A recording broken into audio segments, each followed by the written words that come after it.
वेगवेगळी माती जरी एकच आहे भूमी, वेगवेगळी माती जरी एकच आहे भूमी, हिंदू मुस्लिम सिख ईसाई सारे एकच आम्ही, सारे एकच आम्ही. मित्रांनो, या ओळीमध्ये म्हटल्याप्रमाणे माझ्या देशामध्ये सर्व जाती धर्माचे वेगवेगळ्या परंपरा संस्कृती जपणारे आणि वेगवेगळी भाषा बोलणारे लोक एकत्र राहतात. मित्रांनो, भारत असा एकमेव देश आहे की ज्या देशामध्ये वेगवेगळ्या जातीचे लोक एकत्र राहतात. म्हणून भारत या देशाला सर्व धर्म समभाव असलेला देश म्हणून सुद्धा ओळखले जाते.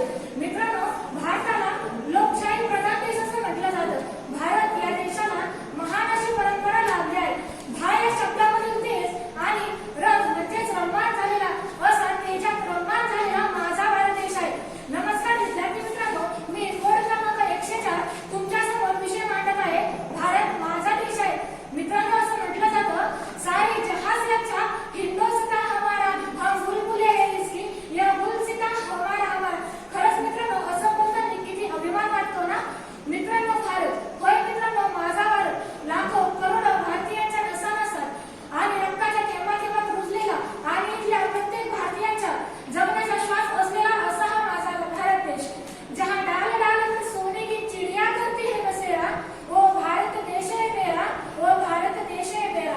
खरंच मित्रांनो, पूर्वी भारत देश असाच होता, अगदी सुख, शांती, समृद्धी आणि संपन्नतेचं प्रतीक म्हणून ओळखला जाणारा. परंतु सोन्याचा धूर निघत असलेला या भारत देशावर कोणाची तरी वाईट नजर लागली हो आणि भारत या देशामध्ये गुन्हेगारी, विषमता, भ्रष्टाचार, दहशतवाद, गरिबी यांसारख्या समस्या वाढतच लागल्या आणि या समस्यांनी संपूर्ण भारत देशाचीच वाट लावली. मित्रांनो, पोर्तुगीज, ब्रिटिश, इंग्रज यांच्या आक्रमणानंतर भारताला स्वातंत्र्य मिळाले हे खरे, परंतु यानंतर भारताला एक दयनीय अवस्था प्राप्त झाली आणि भारत हा अंधश्रद्धा, भ्रष्टाचार, गुन्हेगारी, व्यसनहीनता या समस्यांनी त्रस्त झाला. 15 ऑगस्ट 1947 रोजी भारत स्वतंत्र झाला, परंतु आज भारताला स्वातंत्र्य मिळून 70 पेक्षा देखील अधिक वर्षे झाली, तरीही भारत गरिबी, व्यसनहीनता, अंधश्रद्धा, भ्रष्टाचार यांसारख्या समस्यांपासून स्वतंत्र होऊ शकलेला नाही. मित्रांनो, जेव्हा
पेटीतून बघाल तर म्हणाल विकास घडतोय आणि नाही सुद्धा.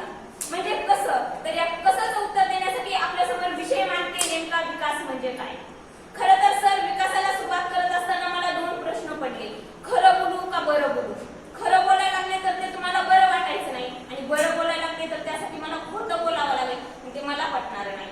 म्हणून मी खरं आणि बरं यांच्या भानगडीत न पडता विषयाची मांडणी करत असताना काही अनुभव आले.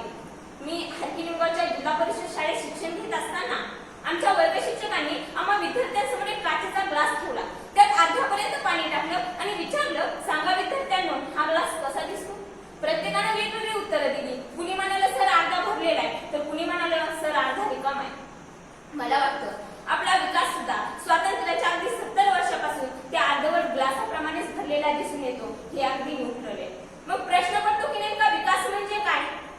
मेट्रो होताना विकास घडला असं आपण म्हणतो. अहो, इमारतीवर इमारती चढल्या म्हणजे विकास झाला का? त्यासाठी कित्येक झाडांची कत्तल करावी लागली असेल. टोलेजन इमारती, कारखाने, नद्यामध्ये नाल्याने केलेली घुसखोरी पाहिल्यास पिण्याचं पाणी किती शुद्ध राहिले. त्यामुळे सामाजिक आरोग्यावर काय परिणाम होतोय? अहो, शहरांच्या विकासासाठी ह्या वनराईची तोड करावी लागते. त्यामुळे जमिनीची झीज होते, वरून सूर्य आग ओकते, खाली जमीन जास्त तापते आणि या दोन्हीच्या मध्ये हा दोन पायांचा जिवंत नव्हे शाश्वत विकास मात्र होत पडून निघतोय. सर, विकासाची किंमत ठरवत असताना आर्थिक व्यवस्थेला आपण प्राधान्य देत असतो. मग मागील 2 वर्षाचा विचार केला तर आपली आर्थिक व्यवस्था ही 6 पटीने वाढली असे दिसून येते, नव्हे दाखविले जाते. मग त्यासाठी आपण कोणती किंमत चुकवली हे पाहणं आवश्यक आहे.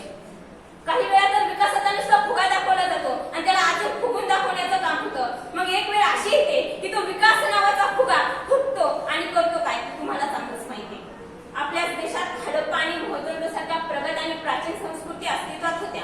काळाच्या ओघात त्या लुप्त झाल्या. आपणही त्याला विसरून गेलो का? कारण इथे विकासाचा प्रयत्न झाला तर शाश्वत विकासाचा नाही. मग प्रश्न पडतो की हा शाश्वत विकास म्हणजे नेमकं काय? तर ज्याची किंमत आपल्याला किंवा येणाऱ्या पिढीला चुकवावी लागत नाही, तो विकास म्हणजे शाश्वत विकास. मग देशाचा विकास हा आर्थिक विकास, सामाजिक विकास आणि नैसर्गिक विकास या तिन्ही विकासावर आधारित असतो. प्रथम नैसर्गिक स्तंभ पाहूया. एक माणूस एका वर्षात 5,000 कोटी टन नैसर्गिक साधन संपत्ती निसर्गाकडून ओरबाडून घेतो. हा निसर्ग एक दिवस देण्याचे थांबणार आहे. मग या साधन संपत्तीचा पुनर्वापर करण्याचे नवनवीन तंत्रज्ञान विकसित करणं काळाची गरज आहे. इंधनांना पर्याय शोधणं आवश्यक आहे. समुद्राचं पाणी पिण्यायोग्य करण्याकरिता काहीतरी केलं गेलं पाहिजे. वाढत चाललेलं तापमान कमी करण्यासाठी काही करता येतं का हे पाहिलं पाहिजे. पाऊस वेळेवर पडण्यासाठी काही उपाययोजना करता येतील का हे पाहिलं पाहिजे. जर सामाजिक आणि आर्थिक विकास साधायचा असेल तर पुढील 10 प्रश्नांची उत्तरे होकारार्थीमध्ये रूपांतरित होण्यासाठी देश पातळीवर प्रयत्न होणं गरजेचं आहे. देशातील लोक सुरक्षित आहेत का? देशाच्या माणसामध्ये सामाजिक, आर्थिक, शैक्षणिक सलोखा कायम आहे का? त्यांना पुरेसं खायला आणि पुरेसं प्यायला मिळते का? त्यांना हवी तशी आरोग्य सेवा मिळते का? ते त्यांच्या मुलांना हव्या तशा पद्धतीचं दर्जेदार शिक्षण देऊ शकतायत का? त्यांना नैसर्गिक साधन संपत्ती, मनोरंजनाची साधनं मिळतायत का? लोकांमध्ये अस्मिता जागृत आहे का? ते भविष्याकडे आशेने, अपेक्षेने आणि महत्वाकांक्षेने पाहतात का? सबका साथ सबका विकास आपण पाहत आलोच आहोत, पण त्या दृष्टीने सगळ्यांना सोबत घेऊन सगळ्यांचा विकास करण्यासाठी आतोनात प्रयत्न होणं गरजेचं आहे. सर्वांना रोजगार, नोकरी, लघुउद्योग, प्राथमिक स्तरावरच्या व्यवसायांना प्राधान्य देणं आवश्यक आहे. गरिबी हटाव म्हणजे पुढे झाला आता, कारण या लोकशाहीच्या देशात आजही काही लोकप्रतिनिधी काही योजना एकमताने मंजूर करून घेऊन आपल्याच पुढील 7 पिढ्या अशा बसून खातील यासाठी प्रयत्न करत असल्याचं चित्र दिसतं. त्या 4-5 वर्षे जनसेवा करणाऱ्या मंत्र्यांना रेल्वे सेवा, विमान सेवा, वाहतूक भत्ता, ड्रायव्हरला पगारवाढ अशी अवस्था जर लोकशाहीची होत असेल सर, तर म्हणावं असं वाटतं ही कुठली लोकशाही? ही तर भाऊशाहीच ना. 1,000 रुपये गॅस, 121 रुपये पेट्रोल, 104 रुपये डिझेल, कामगार कायद्यात मोठे बदल झाले, देशोधडीला लागले. श्रीलंकेनंतर भारतातील परिस्थिती गंभीर होत चालली, याकडे कोणाचंच लक्ष नाही. इथे फक्त ईडी, धाडी, सीबीआय, कोर्ट, पक्ष, प्रचार एवढाच. अरे गरिबी, बेरोजगारी, अन्याय, अत्याचार, भ्रष्टाचार हे कोणालाच दिसत नाही. हे राजकारण राज्याला आणि देशाला कुठे घेऊन चाललंय कोणास ठाऊक. ज्या दिवशी खेडेपाड्यातील लोकांना सर्व सोयी सुविधा मिळतील, ज्या दिवशी मुलगी शाळेत सुरक्षित असेल, त्या दिवशी उठीनं शब्द बोलतील, तुझं क्रांती ज्योती, तुझं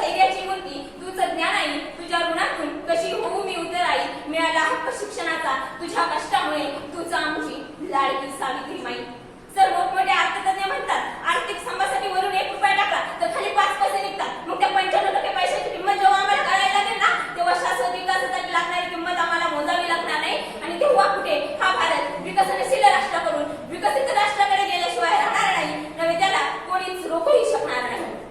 शेवटी एवढंच म्हणते, असा भारताचा शाश्वत विकास हवाय जिथे सगळ्यांची जातही भारतीय असेल, देशप्रेम धर्मप्रेम हे एक असेल, विचारांना धार असेल, नातं असेल भारतीयत्वाचं, सुख शांती समाधान मिळेल, शत्रूंचा थरकाप उडेल एवढी विचारांना धार असेल आणि प्रत्येक व्यक्तीच्या मनात भारताविषयी आदर असेल. म्हणून शेवटी एवढंच म्हणते, सबका साथ सबका विकास. जय हिंद, जय महाराष्ट्र. यानंतर पोट क्रमांक 106 स्पर्धकाला मी विचार मंचावर पाहतो. पोट क्रमांक 106.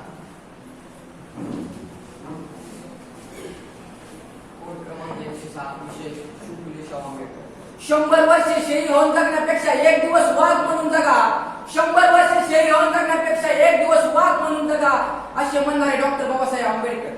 शेतकऱ्याच्या मेहनतीच्या देठालाही हात लावू नका, शेतकऱ्याच्या मेहनतीच्या देठालाही हात लावू नका, नसतं तुमच्या हात कलम केले जातील, असा एकमेव राजा म्हणणार म्हणजे छत्रपती शिवाजी महाराज.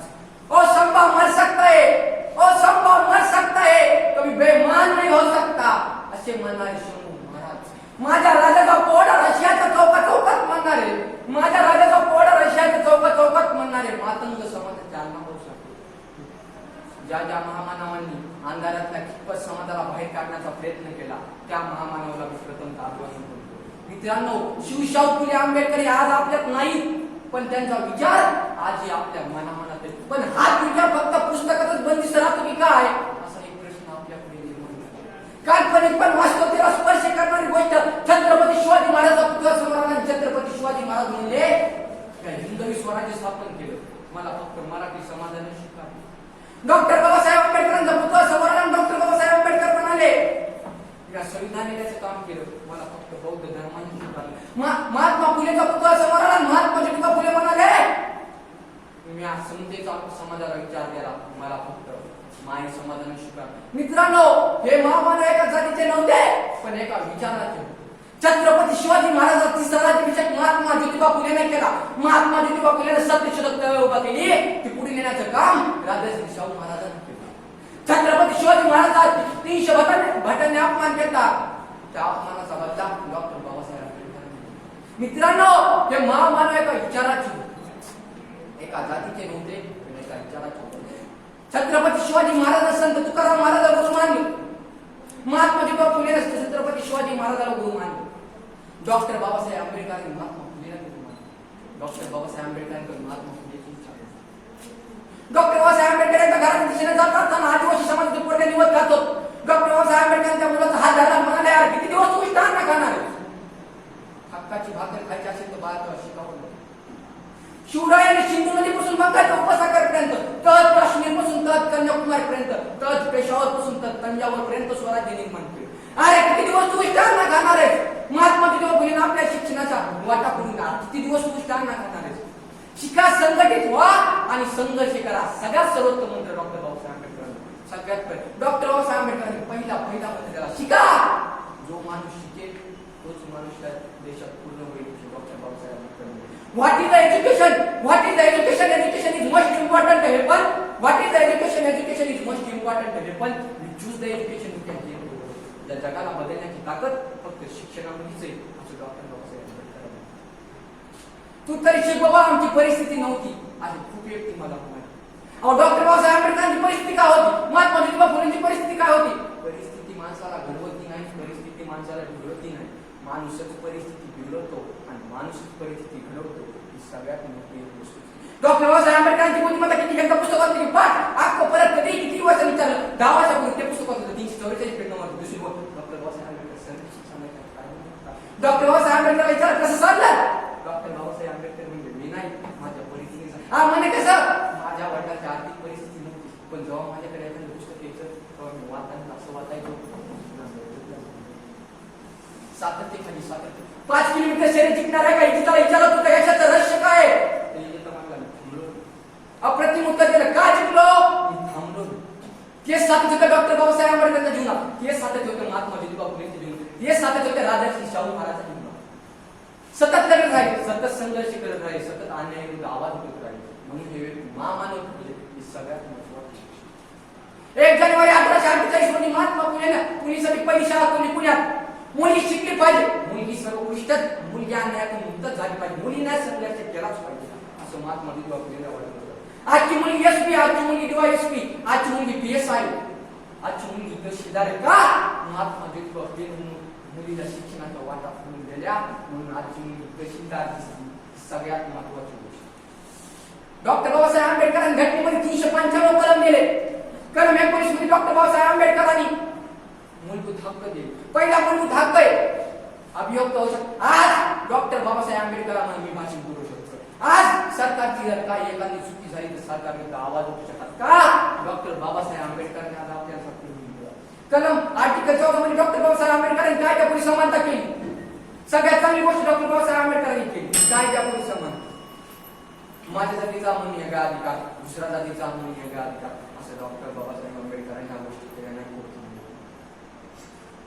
अर्थशास्त्र सांगते या परमार्थ सुराई चालायला, पण अभिमानाने सांगतो छत्रपती शिवाजी महाराज स्वराज्यावर महात्मा ज्योतिबा फुलेच्या शिक्षणाच्या अधिकारामुळे आणि डॉक्टर बाबासाहेब आंबेडकरांच्या संविधानामुळे हा देश सुराई चालला. तुम्हाला जर आदर्श घ्यायचा असेल तर छत्रपती शिवाजी महाराजांचा घ्या. तुम्हाला जर आदर्श घ्यायचा असेल तर महात्मा ज्योतिबा फुलेंचा घ्या. तुम्हाला जर आदर्श घ्यायचाच असेल तर राजर्षी शाहू महाराजांचा घ्या. आता तुम्हाला जर आदर्श घ्यायचाच असेल तर डॉक्टर बाबासाहेब आंबेडकरांचा घ्या. एवढे बोलून माझे 2 शब्द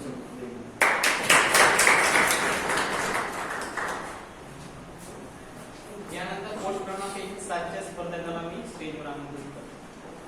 पोस्ट क्रमांक 107.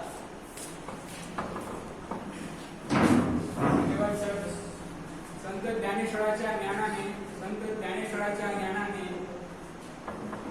संत ज्ञानेश्वराच्या ज्ञानाने महात्मा संत ज्ञानेश्वराच्या ज्ञानाने, छत्रपती शिवरायांच्या पराक्रमाने, महात्मा फुले आणि सावित्रीबाई फुले यांच्या संघर्षाने आणि डॉक्टर बाबासाहेब आंबेडकर यांच्या कर्तृत्वाने पावन झालेल्या या महाराष्ट्र कुंभिकालच्या या कार्यक्रमात उपस्थित असलेल्या मान्यवर, माझा पोस्ट क्रमांक 107. माझा विषय आहे राजकारणाच्या सारीपाठात मीडियाची भूमिका. मित्रांनो, माझा एक प्रश्न आहे तुम्हाला.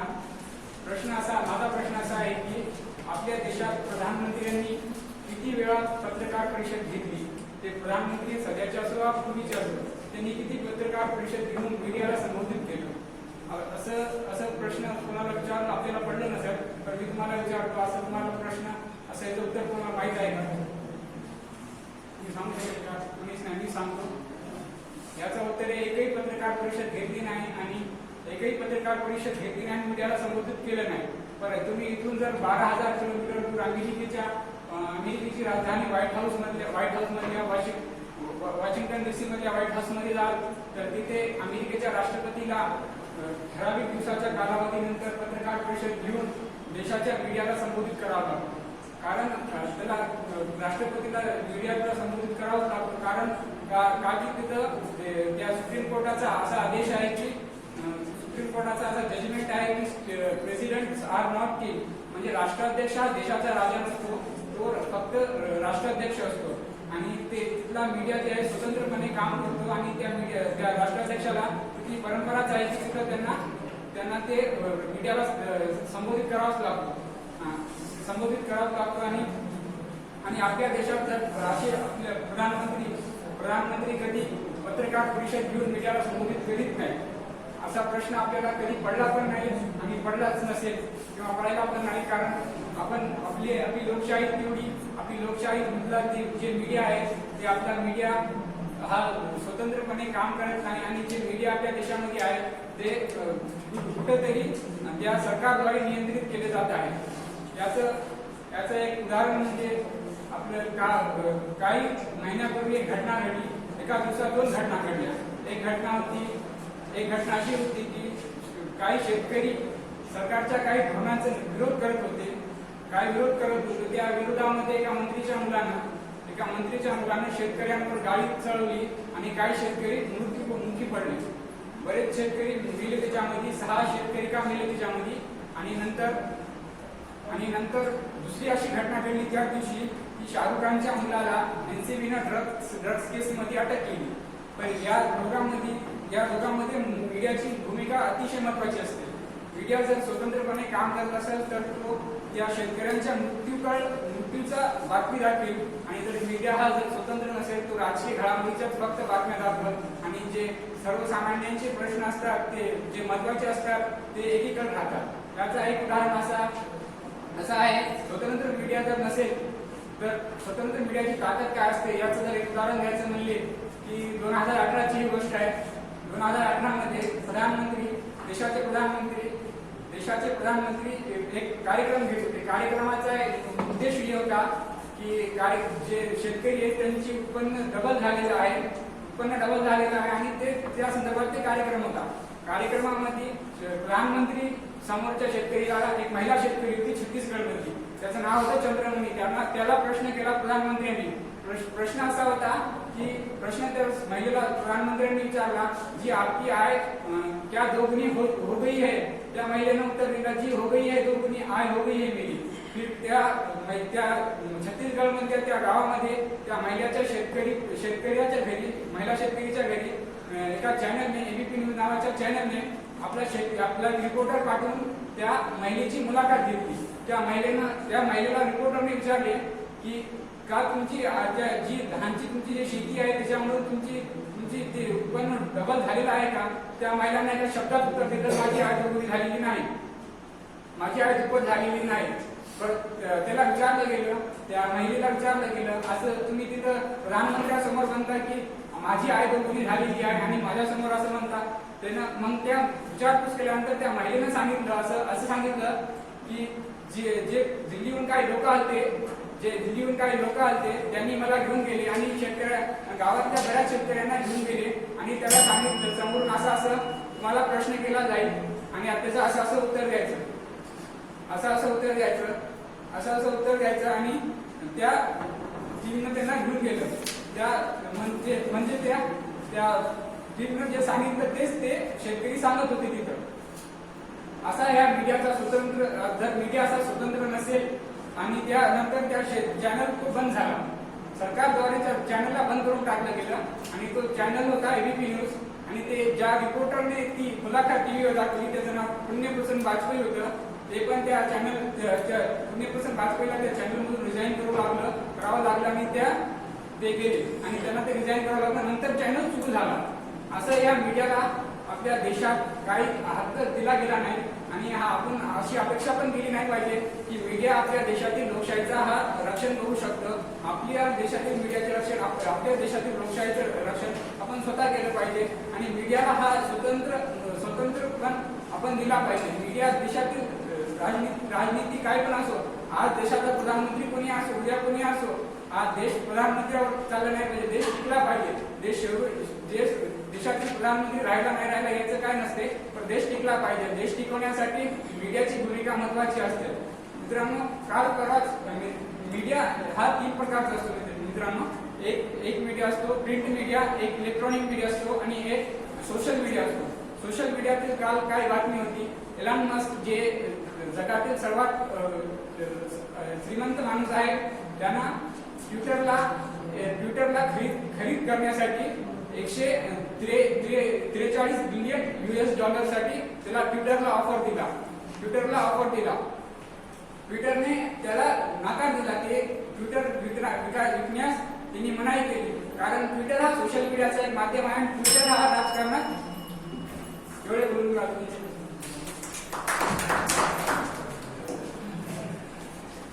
त्यानंतर कोड क्रमांक 108च्या स्पर्धकाला स्टेजवर आहे.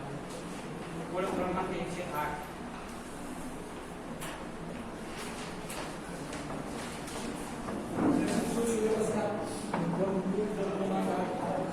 माझा विषय तुमच्या समोर आहे विवेकी नेतृत्व काळाची गरज. विवेकी नेतृत्व असावे कसे? नेतृत्व आजच्या नेतृत्व म्हणजे युवा पिढी ही सगळ्यांना नेतृत्व करणार नाही, पण आजकालची पिढी सगळ्यांना व्यसनाच्या आडी गेलेल्या आहेत. सगळी नेतृत्व करतात.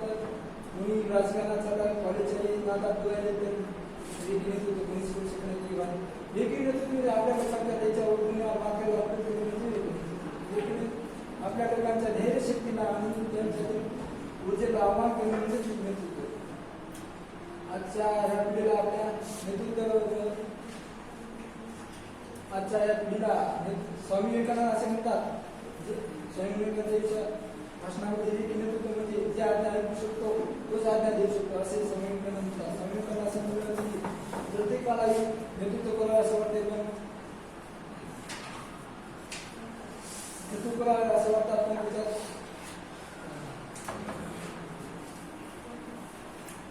राजकारणाच्या सारीपाठात आज भरपूर बघितले तर चांगला नेतृत्व करणं म्हणजे मी असं म्हणेच आहे ते म्हणजे आपले पंतप्रधान नरेंद्र मोदी.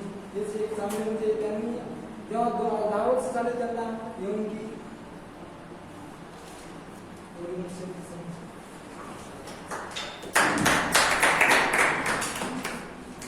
त्यानंतर कोड क्रमांक 109 च्या स्पर्धकाला मी स्टेजवर कोड क्रमांक 109. माझा फोन क्रमांक 109 आहे. मी प्रत्यक्ष गावातून आलेलो आहे. पहिलीच वेळ आहे स्टेशनवर येण्याची. पहिल्याच वेळेस मी या मोठ्या स्पर्धेमध्ये भाग घेतलेला आहे. तरी माझं मत मी तुमच्या समोर व्यक्त करतो. संपूर्ण जगात संस्कृतीने आणि विविधतेने नटलेला हा देश आदरांवर असलेला माझा देश म्हणजे भारत देश. भारत देश हा माझा देश आहे. माझा देश हा सर्व देशांमध्ये प्राचीन आणि महान देश आहे. मी माझ्या देशाचा एक जागरूक नागरिक आहे. माझ्या देशाची ख्याती ही संपूर्ण जगभरात प्रसिद्ध आहे. म्हणून माझ्या देशाला संस्कृतीने नटलेला देश म्हणून ओळखला जातो.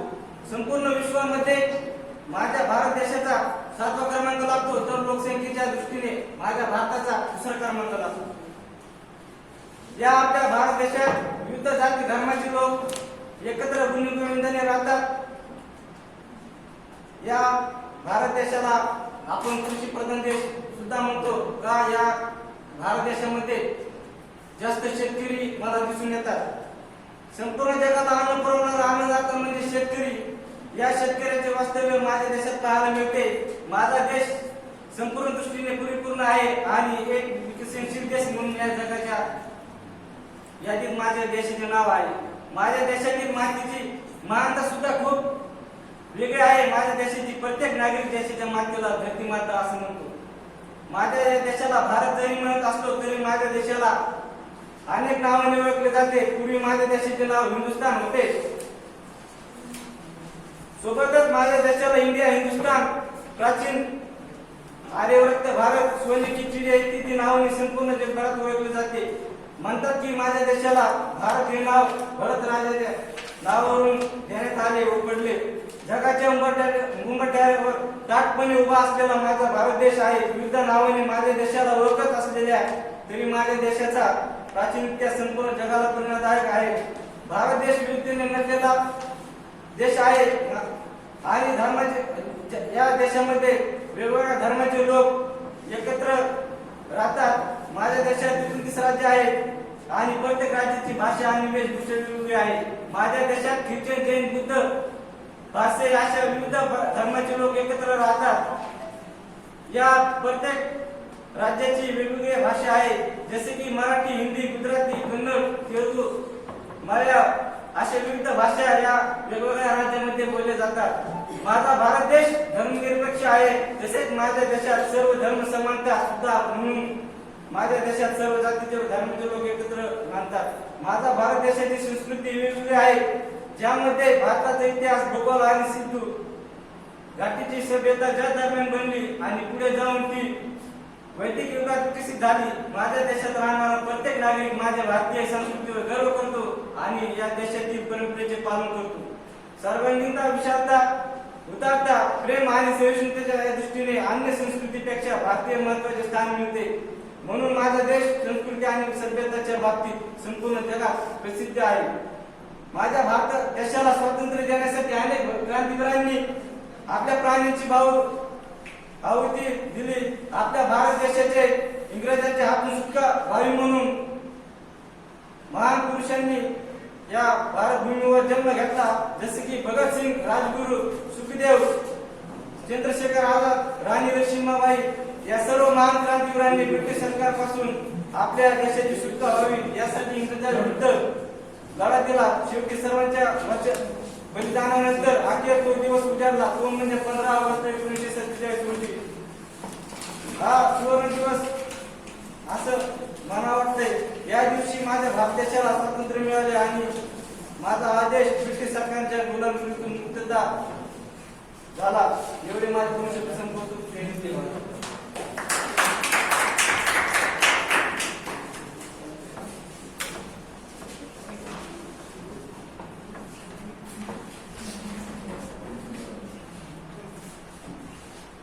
आपण ही स्पर्धा 10 मिनिटात घेऊया. मान्यवरांना लगेच कंटिन्यू करा, कंटिन्यू करा. ठीक आहे. यानंतर कोड क्रमांक 110 च्या स्पर्धकांना मी स्टेजवर आमंत्रित करतो. कोड क्रमांक 110.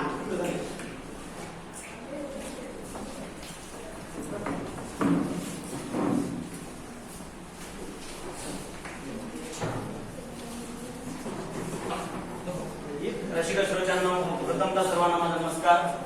मी सांकेतिक कोड क्रमांक 110 चा विद्यार्थी आपल्या समोर विषय सादर करत आहे. विवेकी नेतृत्व ही काळाची गरज. निश्चयाचा महामेरू बहुतजनाशी आधारू अखंड स्थितीचा निर्धार माझा जाणता राजा शिवचित्र. परीक्षक महोदय, जेव्हा जेव्हा एक विवेकी नेतृत्व कसं असतं, एक नेतृत्व करण्याची क्षमता कशी असते या गोष्टीचा जेव्हा आपण विचार करतो, जेव्हा हा मोठा प्रश्न आपल्या डोळ्यासमोर उभा राहतो, त्यावेळेस फक्त एक नाव हे डोळ्यासमोर सुचतं, ते म्हणजे छत्रपती शिवाजी महाराज. ज्यांनी भारताला नव्हे तर अखंड विश्वाला एक सक्षम नेतृत्व कसं असतं, सर्व धर्माला, सर्व जातीला, सर्व घटकाला, शोषित वंचित शेतकरी या घटकांना योग्य न्याय कसा द्यायचा याची दिशाच आम्हाला दिलेली आहे. मग मित्रांनो, आज आपण ह्या इतिहासाला जागे आहोत का? आपण कुठेतरी याच्यापासून अलिप्त होत चाललेलो आहोत. मग विवेकी नेतृत्व कशाला म्हणायचं? की विवेकी नेतृत्व हे असं असतं की जे आपल्या लोकांना एक सोबत घेऊन त्यांच्या कल्याणाकडे, त्यांच्या योग्य वाटचालीकडे त्यांना मार्गदर्शन करत असतो, ते योग्य नेतृत्व म्हटलं जातं. मग या योग्य नेतृत्वामध्ये, या सक्षम नेतृत्वामध्ये आणि या विवेकी नेतृत्वाकडे कोणते गुण असायला हवे?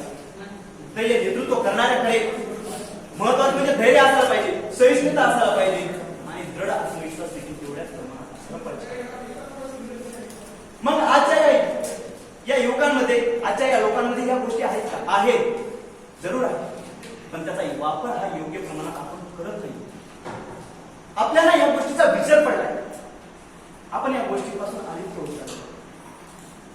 म्हणून जर एक सक्षम नेतृत्व उभं करायचं असेल तर आज त्याला योग्य मार्गदर्शन, योग्य नेतृत्वाची गरज असते.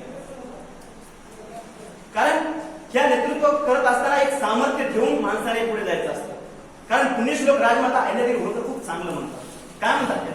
की ज्या मनगटामध्ये बळ, बुद्धी, चातुर्य आहे तोच लोक अभिमुख राजा होऊ शकतो आणि तोच या जगासमोर योग्य, विवेकी आणि सक्षम असं नेतृत्व करून उदयास येऊ शकतो.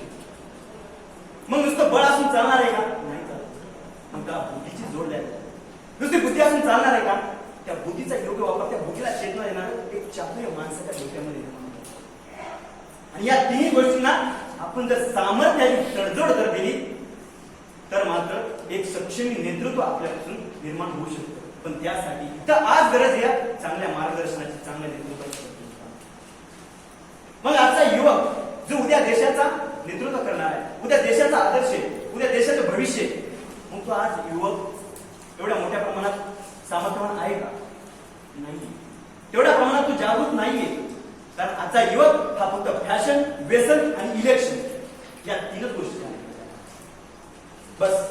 आणि आपल्या जीवनाच्या राख रांगोळीकडे तो वाटचाल करतो. पण मित्रांनो, इथं जर आपण वेळीच सावरलं नाही तर परिस्थिती म्हणून इथं आपल्याला सावरणं देखील तेवढंच गरजेचं आहे. हा, तुम्ही फॅशन करा, जरूर करा, पण ती संस्कृतीला साजेशी करा, ती आपल्या नेतृत्वाला साजेशी करा. तुम्ही व्यसन करा, पण व्यसन कशाचं करा?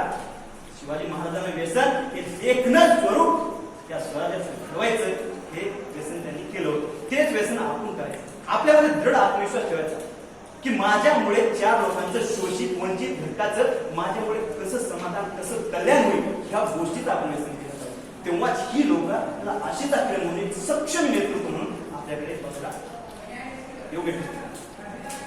परंतु आज आपण या गोष्टीपासून दूर होत चाललेलो आहोत. आपले आदर्श आपण बदलत चाललेलो आहोत. मी म्हणत नाही तुम्ही इलेक्शन करू नका, इलेक्शन करा. इलेक्शन हा तुमच्या नेतृत्वाला आणि तुमच्या नेतृत्वाच्या जडणघडणीमधला एक सक्षम असा पाया आहे, एक मजबूत असा पाया आहे. फक्त तुम्ही ते इलेक्शन निष्पाप निष्कलंकित मी धर्म भावनेने केलं पाहिजे. कोणत्याही जाती धर्म नाही, कोणतीही जात नाही, सर्व घटक हे माझ्यासाठी समान आहे. शेतकरी, वंचित, बहुजन, प्रत्येक समाज हा माझ्यासाठी एक फक्त माणूस आहे. माझा धर्म हा माणुसकी आहे. माझं नातं प्रत्येकाशी विश्वासाचं आहे. ह्या गोष्टीवर आपण चाललं पाहिजे. तेव्हाच ही लोक आपल्याला अशा किरण एक आपल्याकडे सक्षम नेतृत्व म्हणून बघितलं. तेवढं मार्गदर्शन आज देखील आम्हाला लाभणं तेवढं. आज काही लोक आपली राजकीय पोळी भाजण्यासाठी आज तरुणांचा या देशाच्या उद्याच्या नेतृत्वाचा, उद्याच्या भविष्याचा वाईट उपयोग करतात. आज त्यांची माहिती पडतात, जाती जातीमध्ये, धर्माधर्मामध्ये ते निर्माण करण्याचं काम का, तर त्यांची राजकीय पोळी भाजण्यासाठी. याचा चूक कोणाची? आपली चूक आहे. कारण आपण एक नेतृत्व सक्षमी दिलेलं नाही आणि त्या सक्षमी नसलेल्या नेतृत्वाचा आपण चुकीचा वापर करतो. एक शोकांतिका म्हणा नाही तर काहीतरी म्हणा. कारण आज आपल्याला ऐश्वर्या राय बच्चन, शेफाली यांच्या लेखनाचे नाव नाही, परंतु आज ज्यांनी या भारत देशाला एक अण्वस्त्र म्हणजे परिपक्व केलं अशा APJ अब्दुल कलामांचं अजूनही पूर्ण नाव प्रयत्न नाही. ही शोकांतिका आहे. नक्कीच ही शोकांतिका आहेच, म्हणावीच लागेल.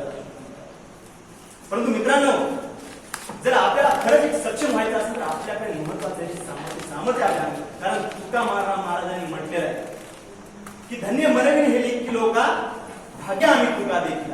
कारण हे तुकाराम महाराजांचं भाग्य असू द्या ना. तुमच्या जीवनामध्ये निंदक असतात, तुम्हाला अडथळे निर्माण करणारे लोक असतात, पण आपलं सामर्थ्य एवढं ठेवायचं की ही लोक म्हणले पाहिजे की आम्ही खूप भाग्यवान आहोत, आम्ही इथला माणूस होतो. ह्या भावना आपण आणि नक्कीच मला विश्वास आहे की जर आपल्याला योग्य मार्गदर्शन आणि एक सक्षम नेतृत्व जर मिळालं तर आपल्या देशाची वाटचाल ही खूप मोठ्या उंचीवर गेल्याशिवाय राहणार नाही. आज जगाकडे बघत असताना खूप दुर्दैवाची परिस्थिती निर्माण झाली. ही परिस्थिती निर्माण का झाली? कारण सक्षम नेतृत्व. आज जग महायुद्धाच्या उंबरठ्यावर का? कारण की सक्षम नेतृत्व नाही ना. आज श्रीलंका आर्थिक बेरोजगारीमुळे खूप मोठ्या प्रमाणात संकटात ओढली गेली. का? कारण तिथं देखील सक्षम नेतृत्व त्यांना मिळालं नाही. आज त्यांच्या नेतृत्वाने त्यांच्यापासून पाय काढले. खूप मोठी परिस्थिती अशी भयानक झाली आणि ही परिस्थिती आपल्या देशापासून सुद्धा लांब जाणार नाही. म्हणून त्यासाठी मित्रांनो योग्य खबरदारी घेतली पाहिजे आणि सक्षम नेतृत्व आपल्यामध्ये कसं घडलं जाईल ह्याच्यासाठी आपण प्रयत्न केले पाहिजे. जाता जाता एवढंच सांगतो की माझ्या भाषणातून पुन्हा फुलाची पाकळी तरी या देशासाठी म्हणा, या राज्यासाठी म्हणा, एक समाज प्रबोधनकार म्हणून योग्य ठरेल. आपल्यामध्ये त्या गुणांची भर पडल्या जाईल आणि नक्की या बाबतीत या संबंधित जर विकास बोलायचा झाला तर या देशात आपली विशेष प्रगती झाली. यालाच तर आपण विकास म्हणतो. आणि जे आपण याचं उदाहरण द्यायचं झालं नरेंद्र मोदी यांनी दिलेला नारा मेक इन इंडिया, यातून बऱ्याच हजारो तरुणांना रोजगाराची संधी उपलब्ध झाली. कोड क्रमांक 15च्या स्पर्धा तत्पूर्वी एक सूचना आहे. ना यात तुझे हित आहे, ना यात माझे हित आहे. ना यात तुझे हित आहे, ना यात माझे हित आहे. असे म्हणणं आहे, ना यात तुझे हित आहे, ना यात माझे हित आहे. भारतीय संविधान हे मानवतेला गेलेले मानवीचे गीत आहे. ना तुझा धर्म श्रेष्ठ आहे, ना माझा धर्म श्रेष्ठ आहे. ना तुझा धर्म श्रेष्ठ आहे, ना माझा धर्म श्रेष्ठ आहे. भारतीय संविधान हे धर्मनिरपेक्ष आहे. जगण्यातील बंदी नाही, शिक्षणाला बंदी नाही. ना शिक्षणाला बंदी नाही. ना तू शेठ आहे, ना मी ग्रेट आहे. भारतीय संविधान हे समतेचे भेट आहे. माझा कोड क्रमांक आहे 115 आणि माझा विषय भारतीय राज्यघटनेचे मूल्य विचार. भारतीय राज्यघटनेचे मूल्य विचार आहे. भारतीय राज्यघटना ही आजची आपली स्मृती ग्रंथ बनले आहे. पराग स्मृती, मनुस्मृती इत्यादी पारंपरिक स्मृती ग्रंथ आज आपल्याला कालबाह्य आहेत. कालबाह्य पुनर्जन्म व प्रबोधनाच्या तत्वज्ञानाचा आज आपल्याला प्रकाश दाखवून दिलेला आहे. भारतीय समाजाने आज आपल्याला भारतीय समाजामध्ये सामाजिक अभियांत्रिकीकरणाला वेगवेगळ्या वेगवेगळ्या मार्गाने सुरुवात झालेली होती. समाजाची पुनर्बांधणीला निर्माण झालेला होता आणि भारतामध्ये सामाजिक सुधारणेबरोबरच राजकीय सुधारणेसाठी व स्वातंत्र्य प्राप्तीसाठी वेगवेगळ्या मार्गाने झालेल्या प्रयत्नांना सुरुवात झालेली होती आणि सामाजिक उद्दिष्ट व राजकीय उद्दिष्ट ही दोन उद्दिष्ट होती. स्वातंत्र्योत्तर काळामध्ये दोन उद्दिष्टे होती जी राजकीय नेत्यांनी बनवलेली होती. सामाजिक उद्दिष्ट, राजकीय उद्दिष्टे आणि आर्थिक उद्दिष्टे या तीन उद्दिष्टे बनवलेली होती. यासाठी स्वातंत्र्योत्तर काळापासूनच संविधान लिखन याच्यासाठी प्रारंभ झालेला होता. 1944 मध्ये झालेल्या अखिल भारतीय काँग्रेस या 1944 मध्ये झालेल्या अखिल भारतीय काँग्रेस या पक्षाने आपला एक चयन करणारा ठराव निश्चित केला होता. त्याच्यामध्ये अखिल भारतीय सैनिकांनी असं म्हटले होते की परकीय देशापासून होणारे आंदोलन आणि परकीय देशापासून होणारे हल्ले याच्यापासून भारतीय बांधवांचे रक्षण करणे व शेतकरी वर्ग व बांधवांना रक्षण करणे हे त्या उद्दिष्टामध्ये निश्चित केलेले होते. 4 वर्षानंतर घटना समिती ही तयार झाली. 2 वर्ष 11 महिने आणि 18 दिवसाच्या अथक परिश्रमाने 26 नोव्हेंबर 1949 रोजी भारताचे संविधान अस्तित्वात आले होते. तमोसमा ज्योतिर्गमय ही ईश्वराला देणारी आणि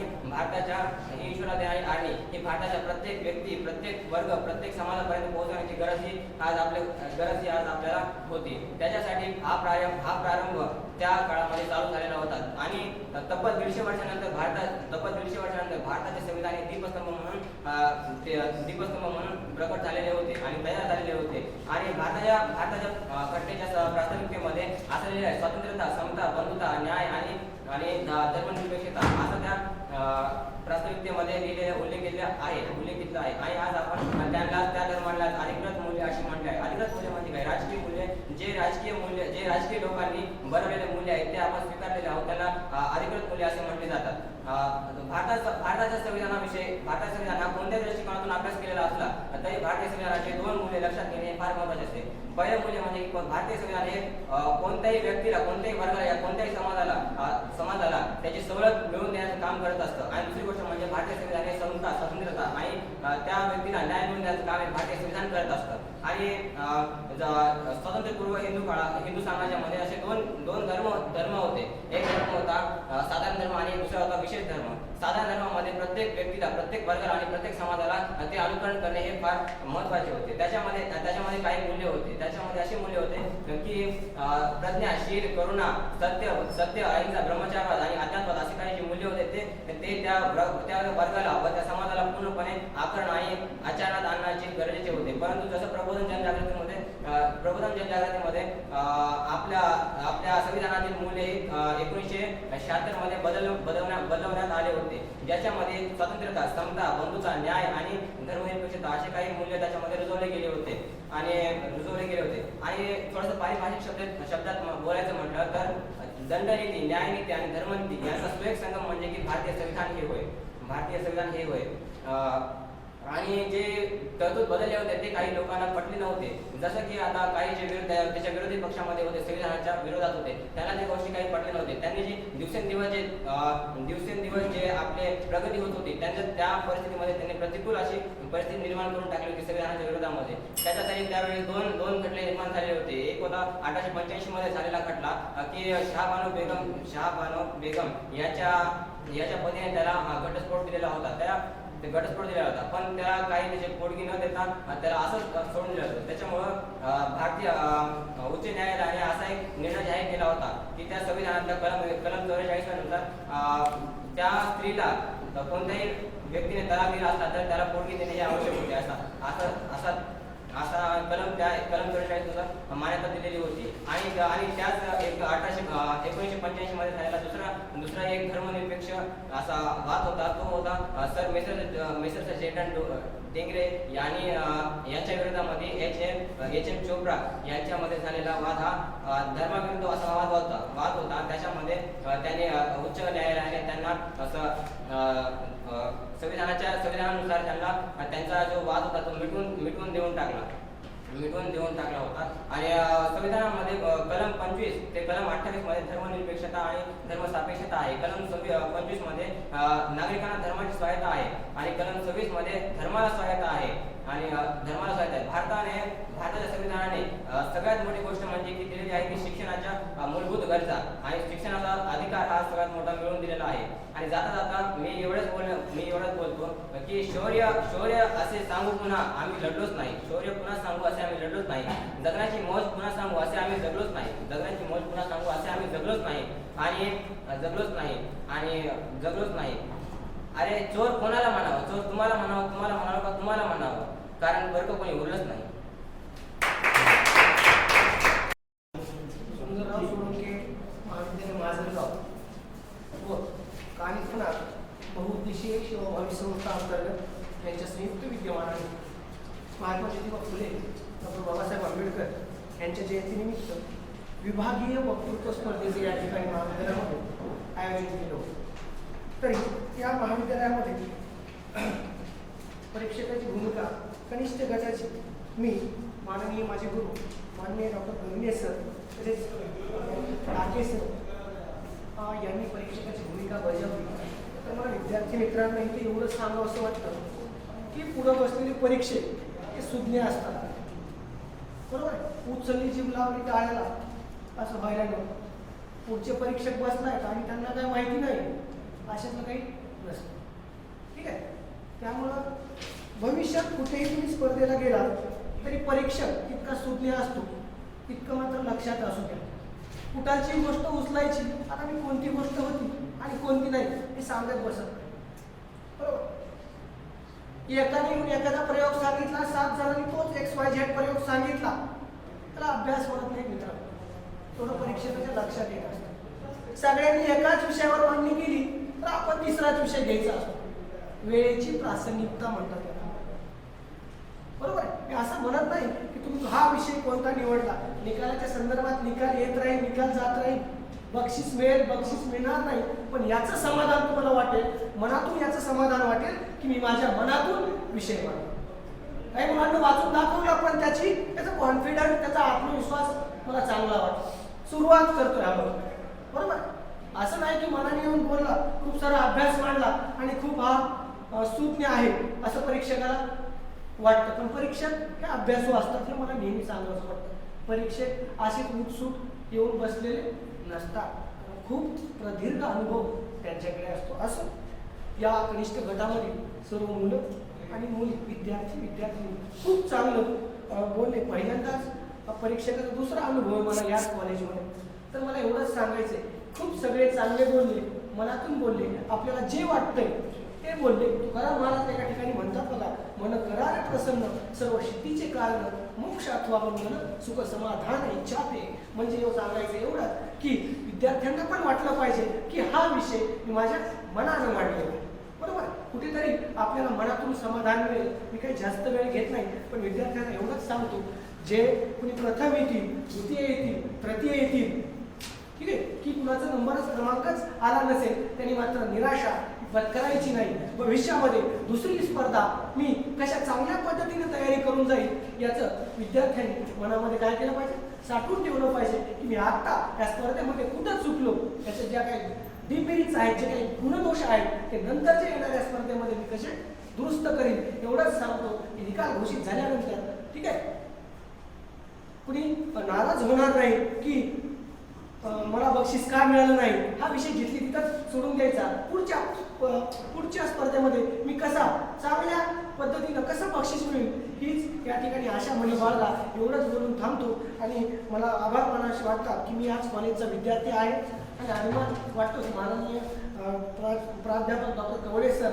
डॉक्टर नळे सर माननीय डॉक्टर गगने सर हे माझे गुरु आहेत आणि या गुरुमुळं मी आज या ठिकाणी उभा आहे. मला एवढं मनोमनी आनंद होतोय आणि एवढं बोलून मी या ठिकाणी थांबतो आणि संयोजकांना मला या कार्यक्रमामध्ये परीक्षक म्हणून बोलवलं त्याबद्दल मी त्यांचे आभार मानतो.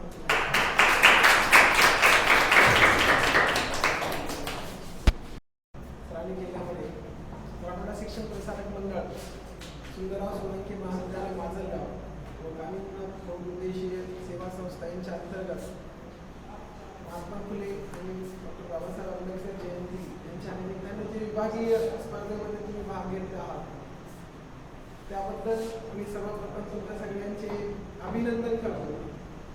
कारण की माझे जे मित्र आहेत खेत्री सर, डॉक्टर लग्ने सर, कवळे सर यांनी तुम्हाला प्लॅटफॉर्म निर्माण करून दिलेला आहे. स्पर्धेमध्ये भाग का घ्यायचा याच्याबद्दल मी 5 मिनिट तुम्हाला सांगणार आहे. कारण की स्पर्धेमध्ये कोणीतरी प्रथम येणार असतो, कोणीतरी द्वितीय येणार असतो, कोणीतरी तृतीय येणार असतो आणि कोणाला काहीच भेटत नसतं.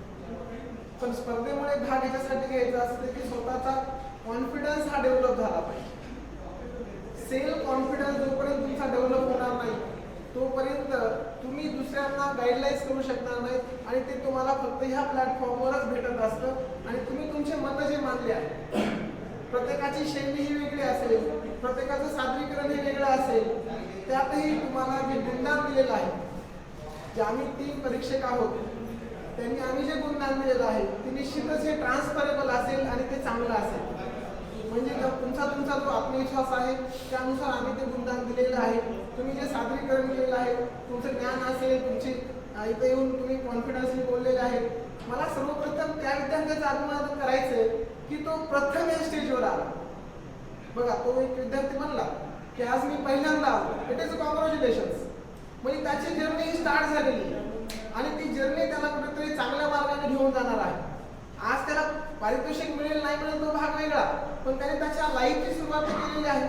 म्हणजे तो स्टेजवर येतोय, बोलतोय, म्हणजे हे फार गरजेचं आहे. नुसतं अभ्यास करून चालणार नाही. अभ्यासाबरोबर तुम्हाला कोणाला तरी तुमचे विचार सांगता आले पाहिजे, ते पटवता आले पाहिजे, पटवून त्यामधून तुम्हाला मार्क्स घेता आले पाहिजे. त्याबद्दल तुम्ही इथं आलात, तुम्ही लांबून आलात आणि तुम्ही इथे भाषण दिलं त्याबद्दल किंवा तुम्ही इथे भाग घेतला त्याबद्दल मी महाविद्यालयाच्या वतीने तुमचे आभार व्यक्त करतो. आणि मला इथे संयोजक आणि बोलण्याची संधी दिली, परीक्षक म्हणून मला संधी दिली, त्याबद्दलही मी आयोजकाचे आभार मानतो. Thank you very much. धन्यवाद. या स्पर्धेसाठी परीक्षा म्हणून आपले सगळेच डॉक्टर डाके सर, प्राध्यापक खेत्री सर, गणेश सर यांचं मी मनपूर्वक धन्यवाद मानतो. आणि इथे ही स्पर्धा संपली असे जाहीर करतो आणि उर्वरित स्पर्धकांनी ऑलरेडी स्पर्धा वरिष्ठ महाविद्यालयाची चालू आहे, तिथं जाऊन तिथं उपस्थित राहावे अशी मी त्यांना विनंती करतो. आणि आता तुम्ही सगळे स्पर्धेत जाऊ शकता. Thank you very much.